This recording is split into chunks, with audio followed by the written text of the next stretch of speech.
आज हम structural organisation इन animals के फोर्थ लेक्चर की रिवीजन करेंगे।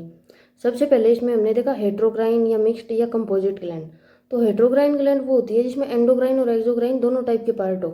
इसका एग्जांपल है पेनक्रियाज। पेनक्रियाज में जो आइलेट्स ऑफ लैंगरेंस है वो तो है एंडोक्राइन पार्ट है, और जो सेल्स ऑफ एक्नी है वो है एक्सोक्राइन वाला पार्ट है। और जैसे हमें पता है एंडोक्राइन पार्ट का जो मतलब जो एंडोक्राइन ग्लैंड होती है उसका मेन सीक्रेशन हार्मोन्स होता है, और एक्सोक्राइन में मतलब डाइजेस्टिव एंजाइम वगैरह आ जाते हैं इसके सीक्रेशन में। और इसका मतलब हेट्रोक्राइन ग्लैंड का एक और मतलब कि जैसे अपने गोनेड्स होते हैं ओवरी और टेस्टिस, वो भी हेट्रोक्राइन का ही एग्जाम्पल है, क्योंकि इसमें भी एंडोक्राइन और एक्सोक्राइन दोनों टाइप के पार्ट मिलते हैं। जैसे गैमिट है वो तो है एक्सोक्राइन सिक्रेशन, और जो हार्मोन्स होते हैं वो होते हैं एंडोक्राइन सिक्रेशन। अब आगे देखते हैं कंपाउंड एपिथेलियम। तो जैसे एपिथेलियल टिश्यू के दो टाइप थे, एक था सिंपल एपिथेलियम, एक था कंपाउंड एपिथेलियम। सिंपल एपिथेलियम में सिंगल सेल लेयर थी, और कंपाउंड एपिथेलियम मल्टी लेयर होता है। और कंपाउंड एपिथेलियम का जो मेजर रोल होता है वो होता है प्रोटेक्शन और कवरिंग में, यानी सिक्रीशन और अब्जॉर्प्शन में इसका बहुत ही लिमिटेड रोल होता है। अब आगे बात करते हैं कंपाउंड एपिथेलियम के टाइप। तो कंपाउंड एपिथेलियम के दो टाइप होते हैं, एक तो होता है स्ट्रेचेबल या ट्रांजिशनल एपिथेलियम, और दूसरा होता है नॉन स्ट्रेचेबल या स्ट्रेटिफाइड एपिथेलियम। अब स्ट्रेचेबल एपिथेलियम में बेसमेंट मेम्ब्रेन बहुत ही थिन होती है। और स्ट्रेचेबल एपिथेलियम कहाँ मिल सकता है, स्ट्रेचेबल या ट्रांजिशनल एपिथेलियम? तो स्ट्रेचेबल या ट्रांजिशनल एपिथेलियम वहीं मिलेगा जहाँ स्ट्रेचिंग की जरूरत हो, यानी कि स्ट्रेचिंग होती हो जिस पार्ट में। तो इसके एग्जाम्पल है स्ट्रेचेबल या ट्रांजिशनल एपिथेलियम के एग्जाम्पल है यूरिनरी ब्लैडर, यूरेटर और रेनल पेल्विस। अब बात करते हैं नॉन स्ट्रेचेबल या स्ट्रेटिफाइड एपिथेलियम के, और एनसीईआरटी में मेनली कंपाउंड एपिथेलियम के नाम पे इसी को डिफाइन किया हुआ है, नॉन स्ट्रेचेबल या स्ट्रेटिफाइड एपिथेलियम को। तो एनसीईआरटी में लिख रखा है कि मतलब कि कंपाउंड एपिथेलियम या नॉन स्ट्रेचेबल एपिथेलियम हमारी बॉडी में मॉइस्ट और ड्राई सरफेस पे मिलता है। देखते हैं मॉइस्ट सरफेस और ड्राई सरफेस का क्या चक्कर है। मतलब तो ड्राई सरफेस वो होती है जहाँ वाटर नहीं मिलता, और मॉइस्ट सरफेस वो होती है जहाँ वाटर मिलता है। अब ड्राई सरफेस ड्राई क्यों है और मॉइस्ट सरफेस मॉइस्ट क्यों है? तो ड्राई सरफेस पे एक कैरेटिन प्रोटीन पाया जाता है, और कैरेटिन प्रोटीन वाटर के लिए इम्परमिएबल होता है, इसलिए वो सरफेस ड्राई है। और मॉइस्ट सरफेस पे कैरेटिन प्रोटीन नहीं मिलता, इसलिए वो सरफेस मॉइस्ट है। तो यानी जहाँ कैरेटिन प्रोटीन है वहाँ वाटर नहीं है, और जहाँ वाटर है वहाँ कैरेटिन प्रोटीन नहीं है।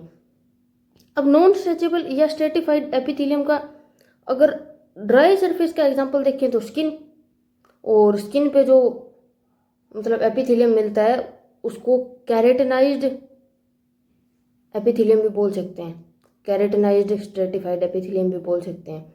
अब देखते हैं मोस्ट का एग्जांपल।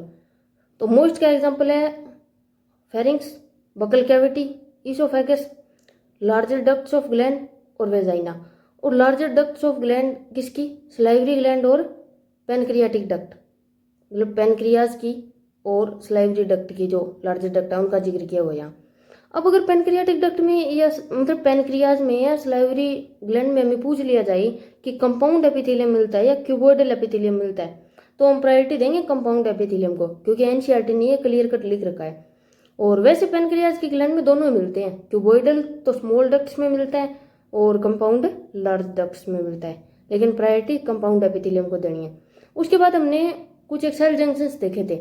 अब सेल जंक्शन एनसीईआरटी में एपिथेलियल टिश्यू के बाद दिए हुए हैं, क्यों? क्योंकि एपिथेलियम टिश्यू में ही सेल जंक्शन ज़्यादा मिलते हैं। मिलते तो और टिश्यूज में भी हैं, लेकिन एपिथेलियल टिश्यू में सबसे ज़्यादा सेल जंक्शन मिलते हैं। अब सेल जंक्शन क्या है? तो सेल जंक्शन सेल्स के बीच में स्ट्रक्चरल और फंक्शनल कनेक्शन है।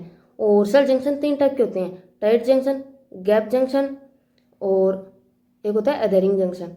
तो टाइट जंक्शन ये कोई भी सब्सटेंस को लीकेज, कोई भी सब्सटेंस की लीकेज नहीं होने देता, मतलब कि tight junction prevent leakage of substance, इसमें इतना ही दिया हुआ है। आगे गैप जंक्शन, तो इसको कम्युनिकेशन जंक्शन भी बोलते हैं, क्योंकि ये दो एडजेसेंट सेल के साइटोप्लाज्म को आपस में कनेक्ट करता है, जिसके थ्रू आयंस, स्मॉल मॉलिक्यूल्स और कभी कभी बिग मॉलिक्यूल्स भी ट्रांसफर होते हैं, जिसके थ्रू सेल एक दूसरे के साथ कम्युनिकेट कर पाती है।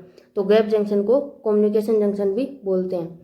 आगे देखते हैं अधेरिंग जंक्शन, ये दो सेल्स के बीच में सीमेंटिंग का काम करता है, तो इसको सीमेंटिंग जंक्शन भी बोल सकते हैं वैसे।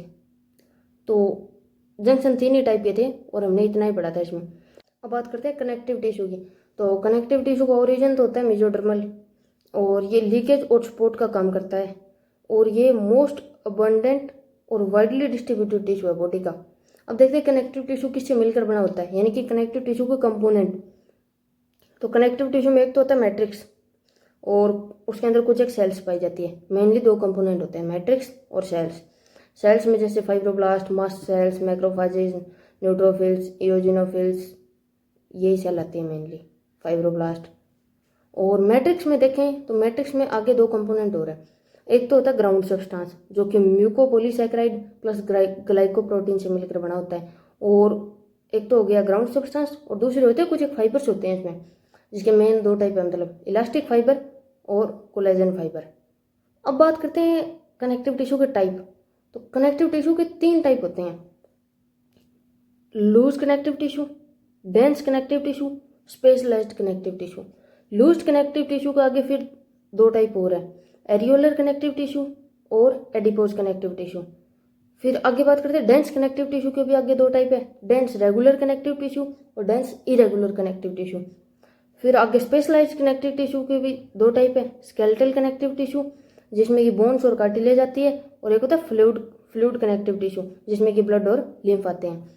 तो अब इसमें हम स्टार्ट करते हैं लूज कनेक्टिव टिश्यू। तो लूज कनेक्टिव टिश्यू में जो सेल्स और फाइबर होते हैं वो बहुत ज़्यादा दूर दूर होते हैं, मतलब कि खुले खुले प्रेजेंट होते हैं, क्योंकि इसमें मैट्रिक्स ज़्यादा होता है। इसमें सबसे पहले एरियोलर कनेक्टिव टिश्यू।